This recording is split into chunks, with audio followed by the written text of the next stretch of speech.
Y el invitado de lujo que tenemos ya en línea es el enólogo Ángel Mendoza.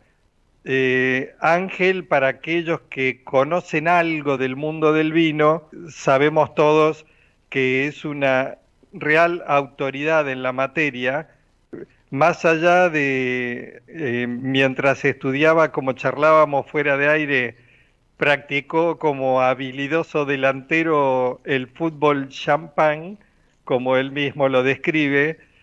Ángel ha tenido y tiene una dilatada y aquilatada trayectoria. Fue muchos años enólogo jefe de la bodega más grande dentro del grupo de las privadas, que es Bodegas Trapiche, y desde hace ya unos cuantos años, más allá de haber sido docente, está con su proyecto familiar, con ese equipo maravilloso familiar, en Lunlunta, con esa bodega jardín, jardín bodega, que es Domain San Diego, acompañado por el resto de su familia, trabajando bien al estilo Chateau, como se estila en Francia, y asesorando a importantes bodegas del medio. Y hoy tenemos el lujo de tenerlo nuevamente acá, con su capacidad docente, con su experiencia técnica, y le estamos dando la bienvenida. Hola Ángel, buenas tardes, ¿cómo estás? Muy buenas tardes, Esteban, y muy buenas tardes a tus fieles oyentes.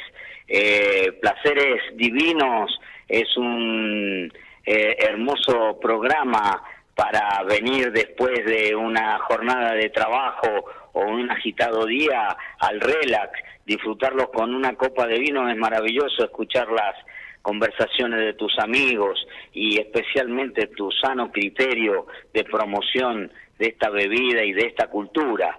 Gracias por tus comentarios, Esteban. No, pero más que merecidos, Ángel, y la verdad es que es un poquito extensa la presentación, pero muy corta para lo que corresponde en tu caso.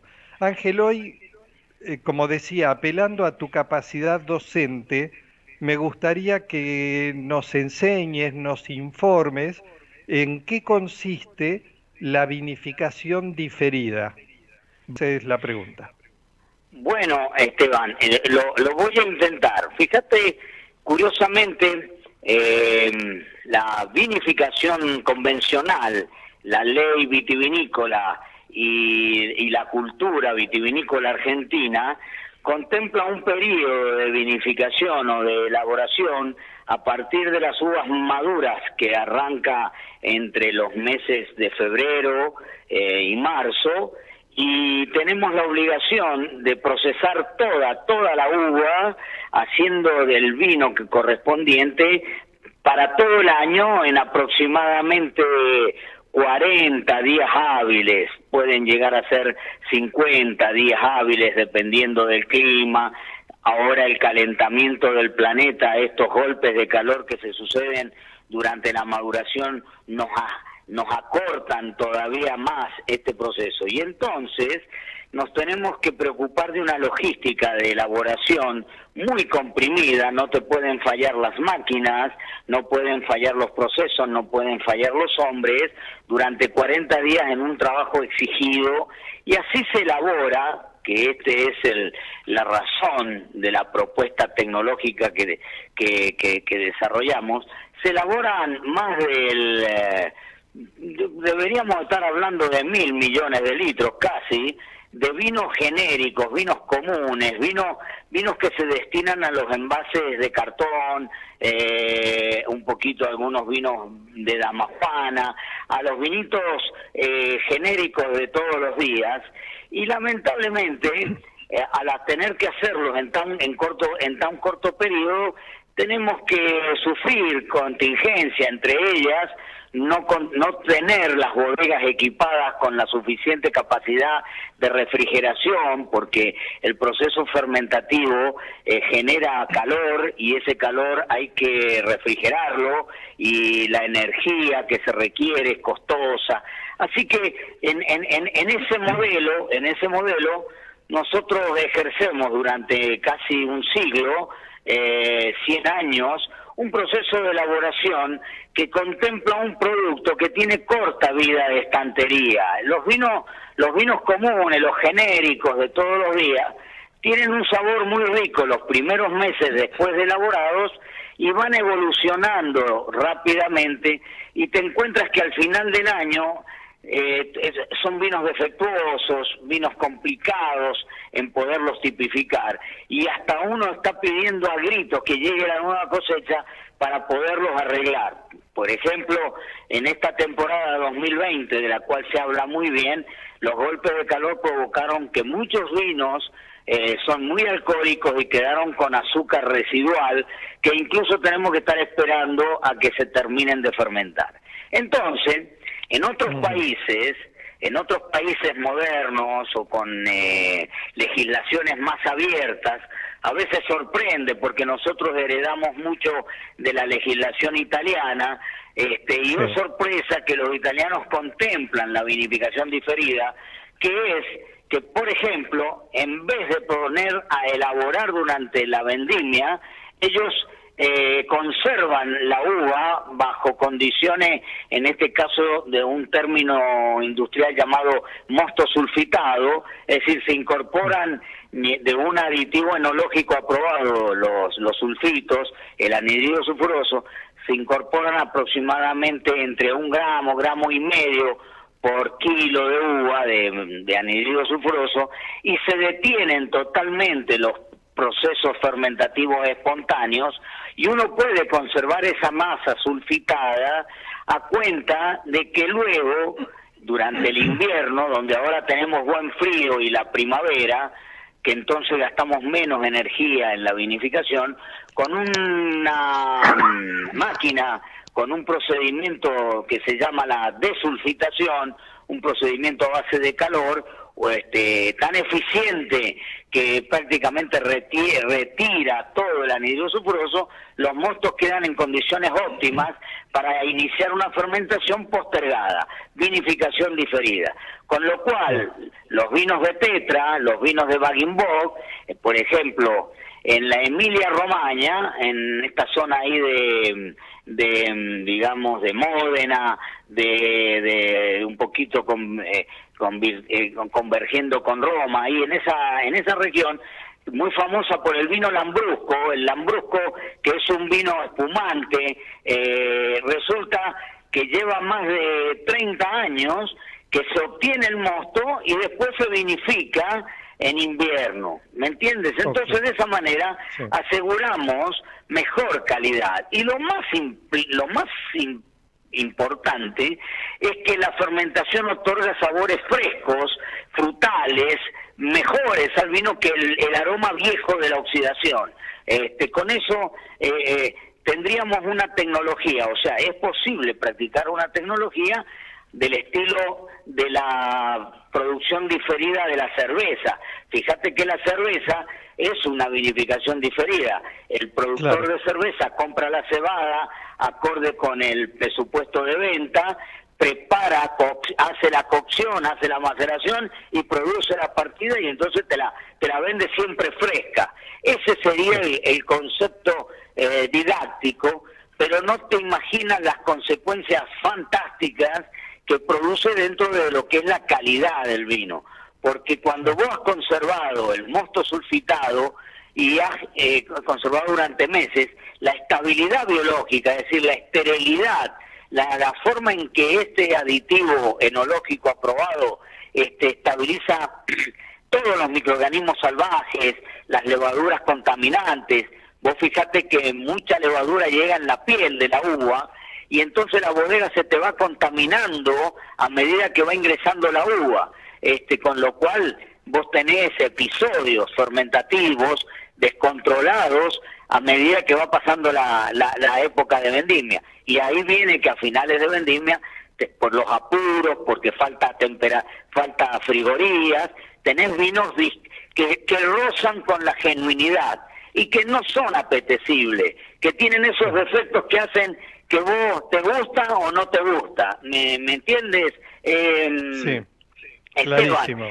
Entonces, la vinificación diferida es un proceso, fíjate qué curioso, que muchas bodegas, y en particular como vos citaste, en donde yo trabajé entre 1978 y 2003, ahí hemos producido cantidades importantes de mosto concentrado que se exporta a países que no tienen uva para que ellos hagan vino. Entonces la vinificación diferida es algo que nosotros mismos promovemos, y es increíble que más de una vez los japoneses, que son en Japón, en Estados Unidos, en Canadá fundamentalmente se produce mucho vino a partir de mosto concentrado, que hasta cuando entran en los concursos son más ricos que los convencionales. ¿Me comprendes? Es decir, está clarísima la descripción. No en vano, además de la experiencia, sos docente. Clarísimo. Bueno, si esto te ha servido, después vienen las tremendas oportunidades, porque vos al tener un mosto tranquilo, que has podido gobernar que no se fermentara en forma descontrolada, ahora vos puedes comenzar a practicar ingeniería enológica. ¿Qué quiere decir ingeniería enológica? Bueno, que vas a usar una levadura especial, porque ahora tenés el mosto totalmente estéril, despojado de las levaduras salvajes, y que vas a poder organizar procedimientos más constantes, sostenidos y estables. Comenzaba a tener ingeniería microbiológica en el proceso. Nosotros hemos hecho algunas experiencias, incluso en el movimiento cooperativo.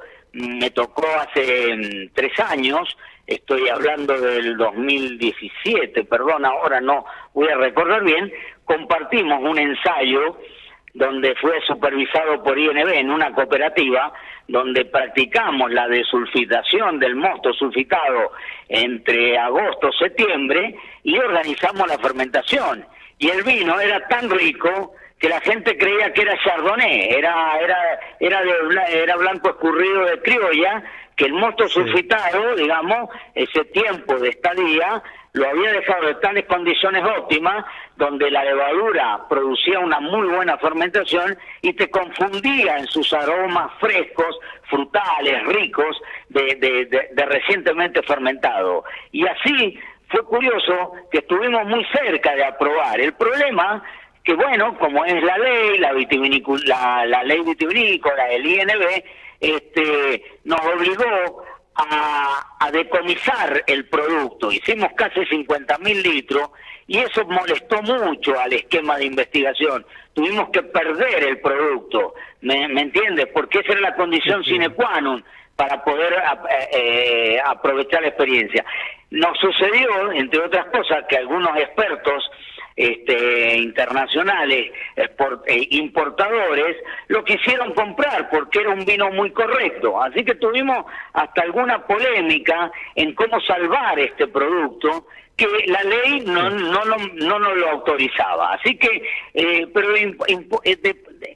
aparte de ese esquema, por ejemplo, te doy datos de tecnología de vanguardia. Nueva Zelanda y Australia, prácticamente todo el vino de Bag-in-Bock lo produce por vinificación diferida a partir de mosto sulfitado o de jugo fresco conservado en frío. Las bodegas australianas y las bodegas neozelandesas les sobra la capacidad de frío porque tienen empresarios muy audaces, empresarios que no están acotando tanto los costos para tener poco frío en la bodega. Al contrario, calculan para tener el doble del frío que necesitan. Y entonces ahí es sorprendente la oportunidad que tienen de producir un producto de calidad constante, siempre el mismo, que es lo mismo que pasa con la cerveza. La cerveza siempre es cerveza cuando se produce en esta forma diferida. Claro. Perdón. Ángel, justamente respecto de lo que hablabas, el tema de capacidad de frío, en nuestro país, si se aplicase, ¿resiste el costo? Pues yo entiendo que el mantener en frío cualquier producto para conservarlo es un costo elevado.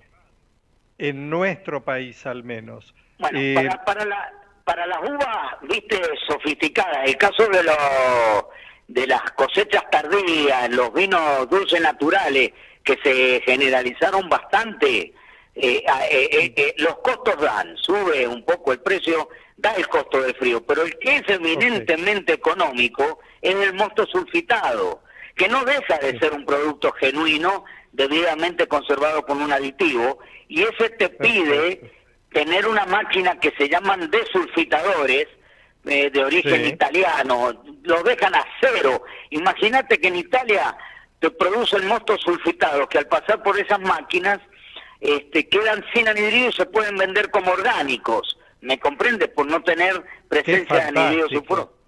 Es muy interesante. O sea, es realmente una muy buena opción y como vos bien has aclarado al inicio de tu exposición, una muy interesante solución para ofrecer siempre vinos agradables dentro de la escala de los vinos accesibles, que son los que hacen la base del consumo y son también un poco el trampolín para aquellos que después, si quieren, vayan saltando, si quieren, si les da el bolsillo y las ganas, a otros vinos más sofisticados, de más alta gama, pero para beber vinos correctos, ricos, agradables, dentro de la escala de los vinos accesibles, esta práctica podría colaborar muchísimo.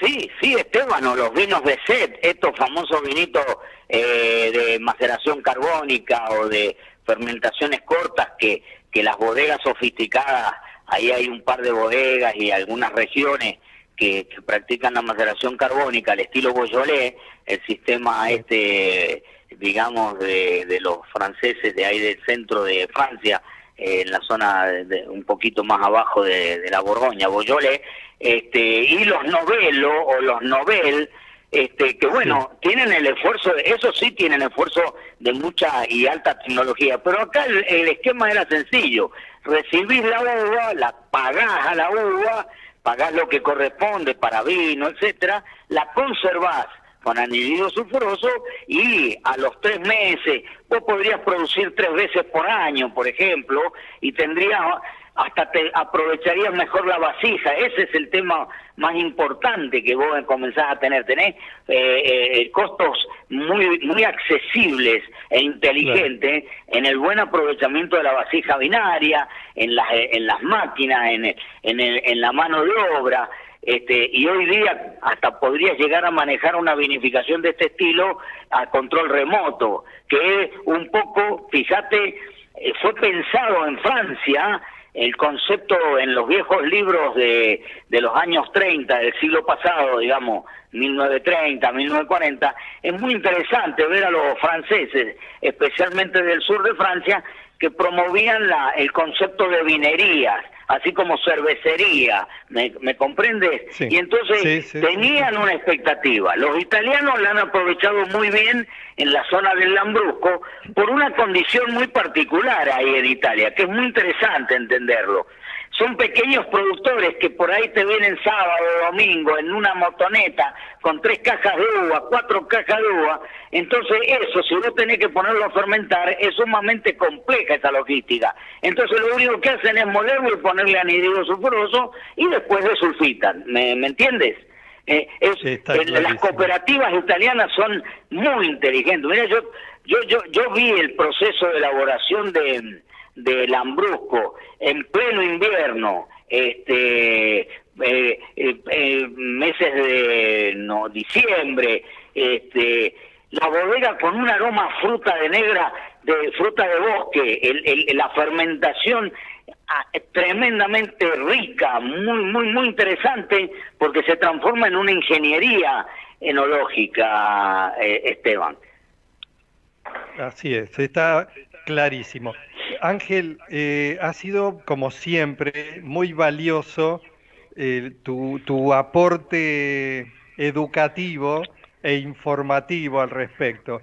Yo quisiera redondear esta charla compartiendo, aprovechando que el programa se emite con imagen, más allá del audio, estamos viendo mi imagen que yo estoy transmitiendo desde casa y tu imagen en una fotografía que aparece en pantalla, pero le pido a nuestro operador, al Chico Maravilla, ahí está rápido de reflejos, a compartir una imagen mucho más agradable, que es la del equipo familiar de Domain Saint Diego, y ahí lo vemos, el fondo de una parte del viñedo de Domain Saint Diego con el grupo familiar, Ángel Mendoza y el alma mater de todo, que es su mujer al lado, y rodeados por sus hijos, Lucas, que es el que sigue los pasos en la enología, la niña que te pido disculpas, no recuerdo en este momento el María nombre, Laura. que es la que recibe con mucho cariño, con mucha gracia y con mucha amabilidad a la gente que visita, es un poco la anfitriona. Ahí aparecen algunos nietos que ya esa foto quedó desactualizada, ahora Sí. la familia se fue agrandando y bueno, y tu otro hijo varón que está también formando parte del proyecto desde un costado más operativo. Así que Fíjate, con eso, fíjate, sí, sí, perdón que te te- interrumpo, Esteban, la verdad que esa foto a mí me emociona porque definitivamente los proyectos vitivinícolas es pensando en las próximas generaciones, no como los políticos que piensan en las próximas elecciones.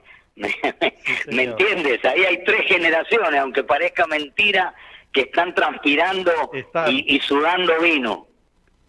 Y la estamos viendo parados allí en ese hermoso, como suelo repetir, viñedo, jardín, jardín, viñedo que ustedes tienen allí en Lulunta, Domain San Diego. Bueno, Ah, con esa imagen que a mí también me impactó y me encanta, por eso quise un poco como broche de esta charla compartirla, eh, nos vamos despidiendo de este nuevo capítulo de aprendizaje con Ángel Mendoza, así que por ahora un nuevo abrazo, un agradecimiento renovado a tu generosa participación y Ángel, que sea hasta muy pronto para seguir teniendo el placer de disfrutar de tu sabiduría, de tu experiencia. bueno, muchas gracias. Te dejo un mensajito. Vos viste Dale. que estamos viviendo un cambio fuerte en la vitivinicultura con vino en lata, vino tirado, los bag-in-box. Un sano consejo a la industria, desde toda su cadena de valor, desde la producción primaria hasta la emoción de un consumidor, todos tenemos que estar con la mente abierta. Es el momento más importante que nos pide el vino, de que estemos con mente abierta, que no seamos cerrados a los cambios, a la innovación, al desarrollo. Ese sería el mensaje que te puedo dar, y a tus grandes amigos que escuchan este lindo programa. Un maestro. Gracias, Ángel. Un afectuoso abrazo y que sea hasta pronto.